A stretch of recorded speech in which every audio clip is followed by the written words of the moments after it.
Good morning, friends. So, today we will be starting up with the part 2 of noble gases. So, in the last class we have studied regarding the halides of xenon. In this class we will be studying about xenon oxyfluorides and xenon oxides. So, the first xenon oxyfluoride is xenon oxidifluoride. The formula of xenon oxidifluoride is XeOF2. XeOF2 can be prepared by the hydrolysis of xenon tetrafluoride. XeF4 upon hydrolysis at lower temperatures will give us xenon oxidifluoride along with hydrofluoric acid. Now, this xenon oxide difluoride is unstable and it undergoes sp3d hybridization. This is undergoing sp3d hybridization, but the geometry is not trigonal bipyramidal. Why? There are two lone pair of electrons on xenon.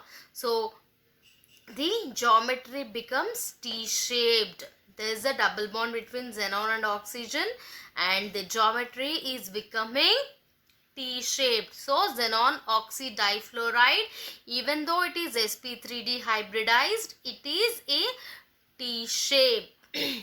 Now, the next xenon oxyfluoride is xenon oxytetrafluoride. It is represented by the formula XeOF4. Now, this xenon oxytetrafluoride is a colorless and crystalline solid. It's a colorless and it's a crystalline solid. So, xenon hexafluoride upon hydrolysis will give us xenon oxytetrafluoride. It is giving us xenon oxytetrafluoride. And also it will give us 2 moles of hydrofluoric acid as byproduct. Usually the xenon oxytetrafluoride is not stored in our glass vessels because it is reacting with the silica. So, xenon oxytetrafluoride is always stored in nickel vessels. It is always stored in nickel vessels. So, what happens when we store xenon oxytetrafluoride in our normal glass vessels?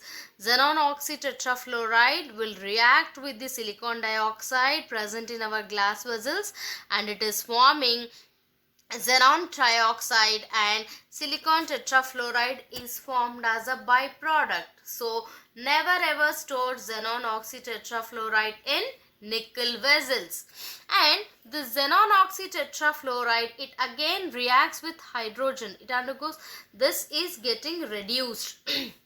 So, xenon oxytetrafluoride will react with 3 moles of hydrogen and it is giving us xenon and 4HF and water. So, xenon oxytetrafluoride, it is reacting with 3 moles of hydrogen to give us xenon and 4 moles of hydrofluoric acid and water is also evolved as one of the byproduct. And girls, coming to the structure, this xenon over here, it is in sp3d2 hybridized state and it has one lone pair of electrons. So, the structure becomes square pyramidal. It is, the geometry is square pyramidal and there is one double bond over here on xenon. Now, coming to the next oxyfluoride, that is xenon dioxydifluoride. It is xenon dioxydifluoride.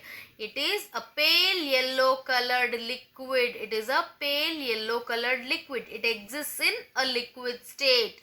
Now let us see the formation of xenon dioxydifluoride.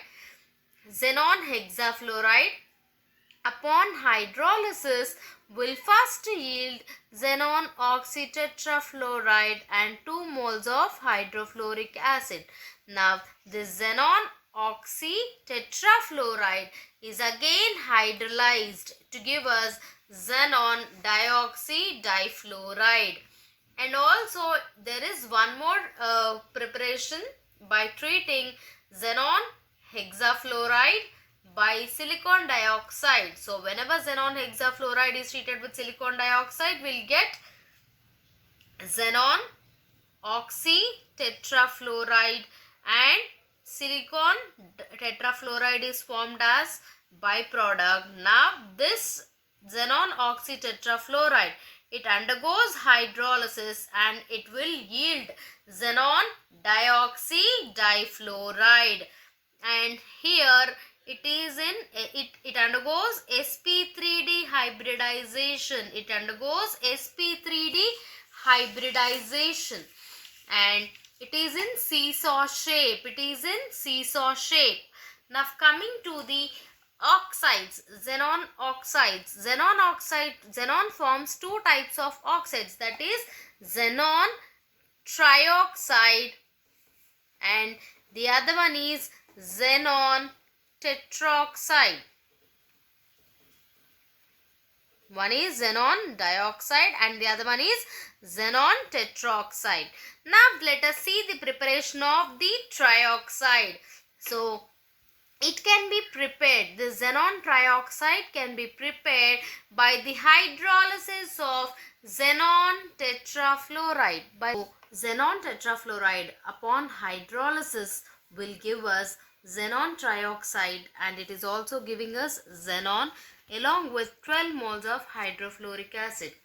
Xenon hexafluoride upon hydrolysis will also yield xenon trioxide as a product along with 6 moles of hydrofluoric acid. The xenon trioxide can be prepared by the hydrolysis of xenon dioxydifluoride, and this xenon trioxide is a colorless solid. It acts as oxidizing agent. Why it is acting as oxidizing agent? Because it converts potassium iodide to iodine.